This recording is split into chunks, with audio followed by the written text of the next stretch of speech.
Hello दोस्तों, Rana classes में आपका स्वागत है। तो इस सप्ताह लास्ट तक ज़्यादा चांस है शनिवार को रिजल्ट है जो कि आ जाए 64वीं बीपीएससी फ्री का। तो मेंस में मैं क्वेश्चन बनाया हूँ, तो इसको वीडियो को शुरू से अंत तक देखें। पसंद आने पर लाइक्स, नए लोग सब्सक्राइब और बेल का आइकन बटन दबाना ना भूलें। तो प्रश्न क्या है 64वीं बीपीएससी मेंस के लिए? ये है आपको जीएस सेकंड पेपर का फर्स्ट सेक्शन से, जो सिविक्स से संबंधित है। तो क्या है, राज्य के नीति निर्देशक तत्व का वर्गीकरण करें। नीति निर्देशक तत्व के संबंध में सर्वोच्च न्यायालय के निर्णयों की व्याख्या विस्तार से करें। तो इसका जवाब क्या होगा, किस तरह लिखा जाएगा परीक्षा में? पहले तो क्वेश्चन को समझना है कि क्या कर रहा है। राज्य के नीति निर्देशक तत्व का वर्गीकरण करने कह रहा है, फिर सर्वोच्च न्यायालय के निर्णय इस संबंध में क्या क्या है उसका वर्णन करना है। तो उसको देखते हैं। तो इसका शुरुआत कैसे करना है, देखिए। तो राज्य के नीति निर्देशक तत्वों को संविधान के भाग 4 में अनुच्छेद 36 से 51 तक में शामिल किया गया है।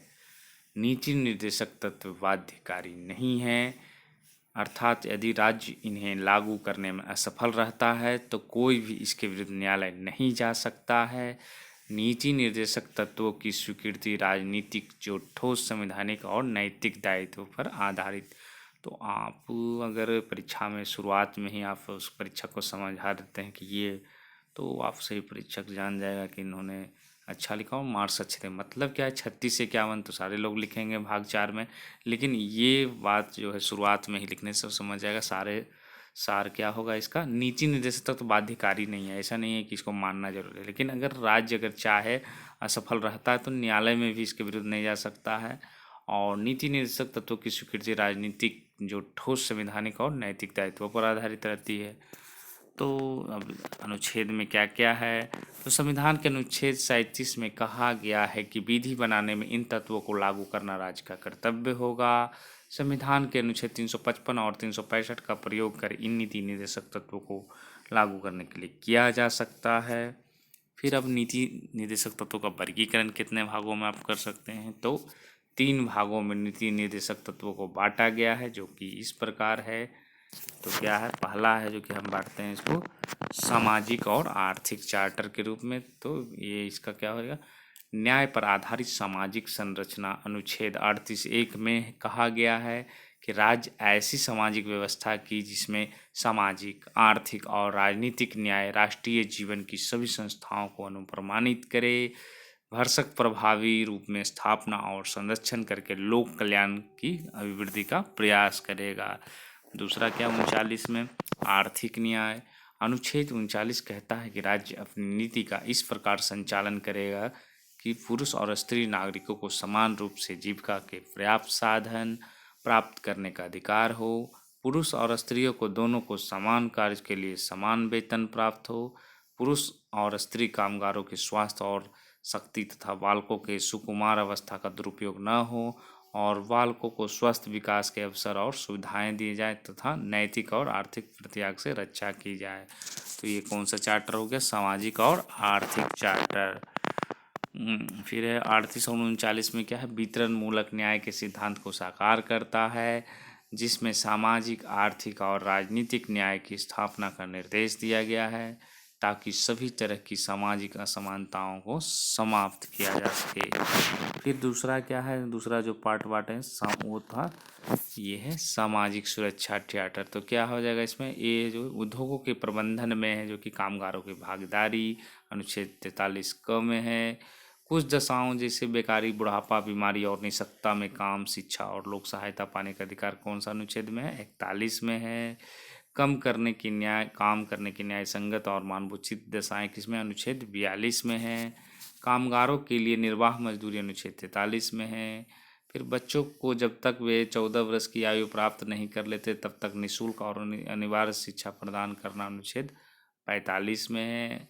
हालांकि 86वें संविधान संशोधन में है, जो कि आपको 2002 के बाद अनुच्छेद 45 में यह वर्णित है कि राज्य के सभी बालकों को 6 वर्ष की आयु पूरी होने तक प्रारंभिक बचपन की देखभाल और शिक्षा के लिए उपबंध करने का प्रयास करेगा।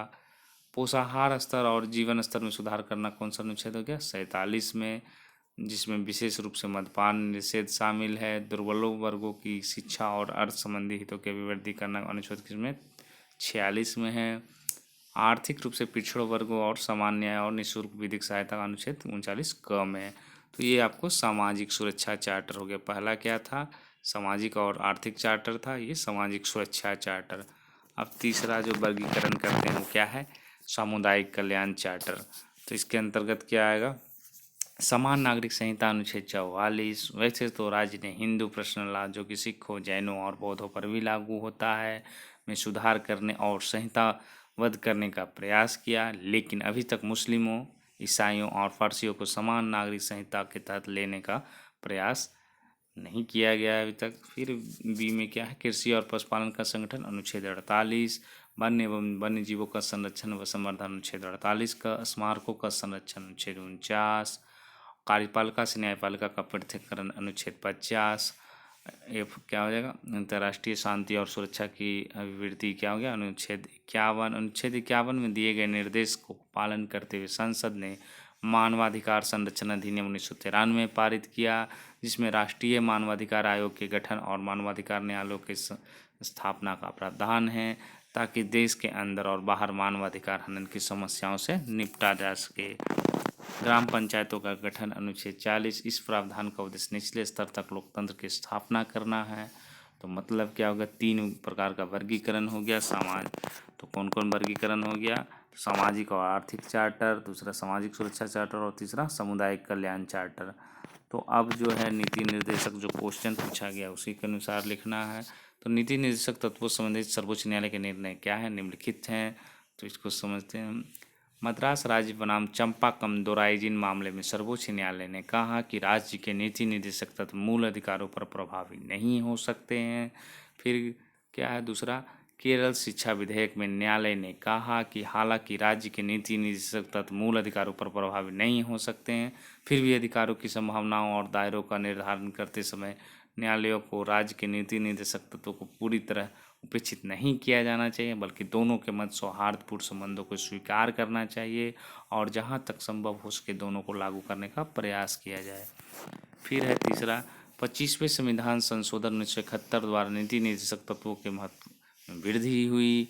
इसके द्वारा संविधान में अनुच्छेद 31 जोड़ा गया, जिसमें कहा गया कि अनुच्छेद 39 और को लागू करने के लिए लाए गए किसी भी कानून को इस आधार पर अमान्य नहीं ठहराया जा सकता कि वह 14 या 19 में दिए गए मूल अधिकारों का उल्लंघन करता है। फिर क्या है, 42वें संविधान संशोधन के अनुच्छेद 31 के दायरे को और अधिक विस्तृत कर दें ताकि सभी नीति निर्देशक तत्वों को समाहित किया जा सके। इसने सभी नीति निर्देशक को अनुच्छेद को 14 और 19 के तहत दिए गए मूल अधिकारों पर मान्यता प्रदान कर दी।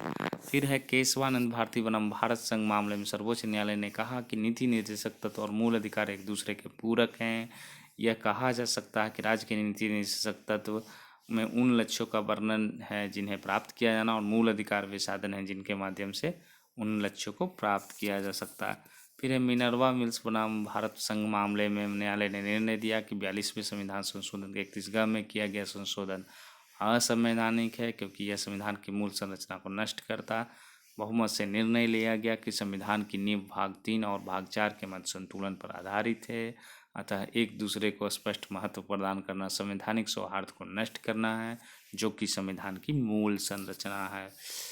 फिर क्या है, उसके बाद अबुकाई बुरबाई बनाम तमिलनाडु राज्य मामले में 5 सदस्यीय निर्णायक मंडल ने कहा कि हालांकि राज्य के नीति निर्देशक तत्व बाध्यकारी नहीं है, फिर भी न्यायालय को नीति निर्देशक तत्वों और मूल अधिकारों के बीच समन्वय स्थापित करने का वास्तविक प्रयास करना चाहिए और दोनों के मध्य किसी भी प्रकार के संघर्ष से जहां तक संभव हो बचा जाए। फिर क्या है, उन्नायन बनाम उन्नाकृष्णन बनाम आंध्र प्रदेश राज्य मामले में न्यायालय ने पुनः दोहराया कि मूल अधिकार और नीति निर्देशक तत्व एक दूसरे के पूरक और सहायक हैं और भाग 3 में दिए गए प्रावधानों की व्याख्या और प्रस्तावना और नीति निर्देशक तत्वों के संदर्भ में की जानी चाहिए। फिर संतुलित आर्थिक विकास के लक्ष्य को प्राप्त करने और लोगों के जीवन स्तर में सुधार के संदर्भ में कुछ नीति निर्देशक, तो जैसे भूमि सुधार को बढ़ावा देना, ग्राम पंचायतों का गठन करना, कुटीर उद्योगों को प्रोत्साहित करना, अनुसूचित जाति जनजाति के कल्याण, अनिवार्य शिक्षा, कामगारों को निर्वाह मजदूरी, श्रमिक कानून और हिंदू विवाह अधिनियम के कार्यान्वयन का महत्वपूर्ण स्थान है। राज्य की नीति निर्देशक तत्व सरकार के दिए गए निर्देश पत्र के समान है, जिसमें भारत में सामाजिक व कल्याणकारी राज्य की स्थापना, राज्य को कुछ सकारात्मक निर्देश दिए गए हैं।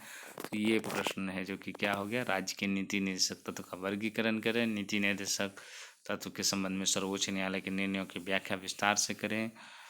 तो ये क्वेश्चन बताने का आप जैसा कि आप लोग भी जो लोग तैयारी करते हो जानेंगे, 60वीं से 62वीं का जो रिजल्ट आया उसका मार्क्स फाइनल जो रिजल्ट आया, तो आप लोग मेंस और इंटरव्यू जो दिए हैं उनका नंबर देख सकते हैं। तो नंबर से पता चला कि नंबर जो परसेंटेज हो 55% ही है, यहाँ कट ऑफ लगभग। तो नंबर ज़्यादा नहीं आता, तो आप जितना आप लेबर करते हैं, मेहनत करते हैं और अच्छा ढंग से लिखिएगा तो मार्क्स आपको अच्छे मिले। और ज़्यादा अंतर नहीं है फेल करने वाले और पास करने वालों में, मात्र लगभग 50 से 60 नंबर का ही रहता है। तो मार्जिन ऑफ एरर कम होया, तो आप अगर अच्छे लैंग्वेज में और जानकारी रखते तो निश्चित ही आपको मेंस में और इंटरव्यू में सफलता मिलेगी। और मेरा प्रयास यही रहेगा कि मैं 64वीं बीपीएससी मेंस में, क्योंकि 1400 लगभग सीटें हैं, तो आप लोगों को ज़्यादा से ज़्यादा मेंस का वीडियो बनाऊं। हालांकि अभी सारे लोग कंफ्यूज है कि पीटी होगी कि नहीं होगी, 6 या 7 क्वेश्चन जो चेंजिंग होंगे, किस पर कितना असर करेगा, कट ऑफ कितना होगा। कट ऑफ में बार बार कर रहा हूँ कि 90 ही होगा, 90 91 भी हो सकता है, लेकिन ये 90 के अराउंड भी हो सकता है। तो ये चेंजिंग, तो आप लोग हम चैनल को देखते रहें। और पहले भी मैं बीपीएससी मेंस का डाला हूँ और कंटिन्यू मैं डालूँगा, क्योंकि नए लड़के हैं खासकर, जिनको काफ़ी फ़ायदा हो, जो पुराने हैं वो भी देख सकते हैं और अनुभव ले सकते हैं। तो इसी के साथ धन्यवाद।